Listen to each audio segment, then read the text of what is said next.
Every color in Andor matters. Color symbolizes and it foreshadows, from the costumes to the sets to the lighting. It's not 100%, but it's too random to be random. If you pay close enough attention, you start seeing that color tells its own story in Andor. White has always been used to represent the Empire in Star Wars. It shows their superiority, their level above the filth of the rest of the galaxy. The Empire embraces the pristine, clean, and shiny, while the rest of the galaxy and the Rebellion have always been represented by their rustic, beaten-down look. This relationship between the color white and the Empire is reinforced the first time we see Dedra enter the Imperial Security Bureau council room. It is glaringly white. The ISB is the epitome of purity of thought and action. We see this very clearly from the high standards of Partagaz. Once you know that white is associated with the Empire, you start to see it creep into other scenes throughout the show, especially through the use of lighting. There are three main types of color temperature: a warm yellow light, a cold blue light, and a white light in between. Think Edison bulb versus bright LEDs versus fluorescent. Obviously, you can have colored lights as well, but general lighting will have a yellow, blue, or white hue. The harsh white lights used in Andor are extremely intentional. Take this shot when Cyril is first introduced. The office of Cyril's superior is gray and in shadow. It represents his careless approach. Cyril, on the other hand, is framed with bright white lights behind him. He perfectly embodies the ideals of the Empire, or at least what he thinks the Empire should be. There is a callback later to this when Cyril is destitute at his mother's home. A bright white light flashes over his face in his darkest moment. His call to imperial purpose is unwavering. In this shot, Andor learns that the Corpos are looking for him as B reads the wanted message. Just behind Andor is a bright white light. This is the beginning of Andor running away from the Corpos and by eventual extension, the Empire. The white light is literally sneaking up on him from behind. From this moment on, Cassian will be constantly checking over his shoulder. In one of the most meticulously crafted scenes, we see Luthen change from his dealer outfit to his Coruscant clothes. We see Luthen step from the shadow and warm light of the cabin and into his dressing room. The room glows with its bright white light. Luthen steps from the shadow of rebellion and re-enters the world of the empirical regime. White light and harsh shadow are also used during Luthen's memorable monologue. At one point, Luthen laments, "I'm condemned to use the tools of my enemy." It's no mistake that his face is split between white light and deep shadow. He is a torn man, feeling forced to set aside his morality. For the greater good. Call it what you will. Red is for rebellion. It represents the burning flame of rebellion in each individual. Everyone has their own rebellion. In the first shot of Ferrix, we see that even the dirt has a red tint to it. The first person we see is B, who is also red. We see B zap an alien pig thing that pees on him, but this sets up the color for the rest of the show. B showed that red has heart, red takes a stand, and it will not be literally or metaphorically peed on by a space pig or the Empire. One of the most subtle uses of red is in the case of Mon Mothma. When we first see the embassy where Mon lives, it is white, just like the Empire. It represents how she is surrounded by the Empire, even in her own home. She must play along and consequently wears white herself. But there is something about Mon that is always red. It is her hair. She has distinctly red hair. Though outwardly she puts on a show, she is a rebel in her mind. An interesting parallel exists between Mon's red hair and the red cap we frequently see Nemik in. Both begin as rebels in their thoughts long before acting upon them and sacrificing for their beliefs. For Mon, rebellion is a thing she believes has to be done, but is afraid of the methods required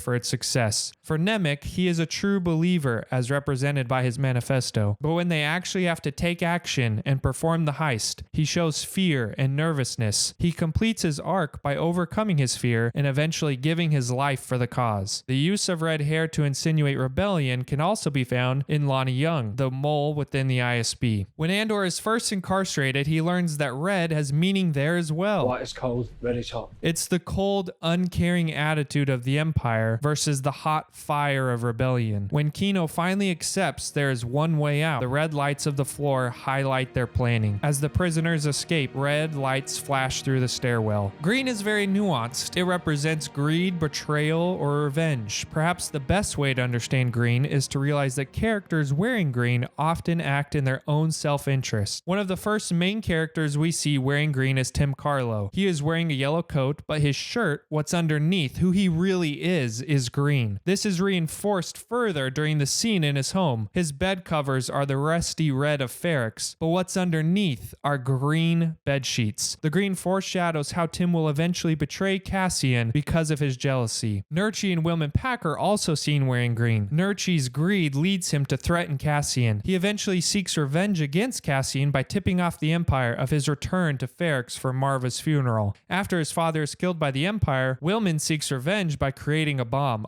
he eventually uses on the Empire, but this act was not one of rebellion, but of revenge. There was no plan, only anger. There was no objective, only pain. When Skeen is first introduced, he is wearing an olive green vest. He betrays the rebellion when he tries to split the money with Cassian. Luthen is introduced wearing a green coat. We learned during an argument with Clea that he was being greedy in going to Ferrex under such dire circumstances. In one of the most powerful scenes with Luthen, Lonnie seeks to leave the rebellion. As Lonnie rides the elevator, he is illuminated by a green light. He is no longer thinking of the larger picture of the rebellion. He is only thinking of his personal circumstances. Blue frequently represents internal conflict and moments of decision. Just one of those decisive moments. The most interesting use of blue throughout Andor is the lighting. Blue lighting is often used in conjunction with nighttime and other dark shots. When Cassian is accosted by two Primor employees, he accidentally kills one of them. And then he is faced with a choice. Let the other corpo live, potentially putting himself at risk, or tie up all the loose ends. This moment of indecision is highlighted with half of his face cast in a dark shadow and the other illuminated with blue light. Cassian's decision leads him to losing his home, his freedom, and his apathy toward the Empire. A parallel exists between Andor's killing of the Corpos and Skeen. Skeen forces Cassian into a hard decision. He can either join Skeen or he'll have to kill him because Skeen won't let him live with the knowledge of his betrayal. Cassian again decides on the latter. This scene is shot at night with very subtle blue light coming from the nearby planet. Cyril's turning point is also highlighted by blue light and shadow. In this scene, we see him standing outside the security room where potential evidence of Andor's actions exists. When he finally makes his decision to disregard his superior and pursue Andor, he steps from the white light of the hall and into the shadow and blue light of the dark room. There's no room for doubt on the path to success. This decision leads to Cyril losing the job and power that he values so much. Another moment of internal conflict and decision is presented to Tim. After discovering the wanted message for Cassian, he sees Bix and Cassian meet up. Driven by his jealousy, Tim goes to the Star Wars version of a phone booth to turn Cassian in. The scene is shot in the shadow of night, and the phone booth is cast in a blue light. This decision leads to losing both Bix and his life. Yellow is for innocence and beginnings. Yellow is the beginning of rebellion. If rebellion were on a gradient, yellow would be the beginning, orange would be the middle, and red would be the completion. This is beautifully shown in the case of Marva. When she is first introduced, she is wearing a red jumpsuit as a nod to her involvement with the Daughters of Ferrex, but she is sitting on a yellow chair. She is comfortable with her life and is passive in her approach to the Empire. You look comfortable. When Cassian returns after Aldhani, Marva is wearing a yellow coat. But when he comes back in the morning to go into hiding, Marva is in all red. She is no longer sitting. Her yellow chair has been left behind. Marva's conversion to the rebellion is complete. She is literally taking a stand against the Empire. After Cyril's downfall, he is forced to return home to his mother. The first shot of their reunion is very yellow. She is wearing yellow and her home is illuminated in yellow light. This is Cyril returning to his beginnings and his roots. Yellow is used extensively to show Cassian's arc. In the first flashbacks of him as a boy, we see he is in all yellow. This gives further meaning to the yellow lighting of the club we see in episode 1. Yellow represents his beginnings and the innocence of his youth. It is fitting that yellow lights would highlight the search for his sister, who he hasn't seen since then. When B tells Cassian the Empire is looking for him, his face is illuminated with cold blue light, while his back is bathed in a warm yellow light. In front of him is his cold future, and behind him is the innocent world and people he is leaving behind. At the end of the first 3-episode arc, we see parallel shots between Cassian in the present and as a boy. Both shots use warm yellow light. As a boy, it was the beginning of his new life with Marva and Clem. As an adult, it was the beginning of his involvement with the rebellion. After Aldhani, we see Cassian dressed all in yellow. It is the same outfit he is arrested in for a crime he is innocent of. As they enter the facility at Narkina 5, the man next to Cassian is dressed in red for his supposed rebellious activity, while Andor is in yellow. Inside, the yellow is replaced with the orange stripe of their jumpsuit. This represents Cassian's apathy being slowly replaced by passion for the Empire's overthrow. After escaping, we see Cassian back on Narkina 5, but now wearing an orange shirt with a yellow vest. With the news of Marva's death, a yellow sunset is seen on the horizon, similar to the one that once illuminated Marva's face on that ship so many years before. Only this time, it is obscured by the shadow of clouds. When Cassian returns to Ferrix, it is not in red clothes to represent his complete fidelity to the rebellion. Instead, he arrives in dark, muted clothes. In his final talk with Luthen, we see not someone who is converted to the ideology of rebellion. Rather, there is a broken man, a man in mourning, a man resigned to accept his fate, live out Marva's last wish, and offer himself to the rebellion, not in hope,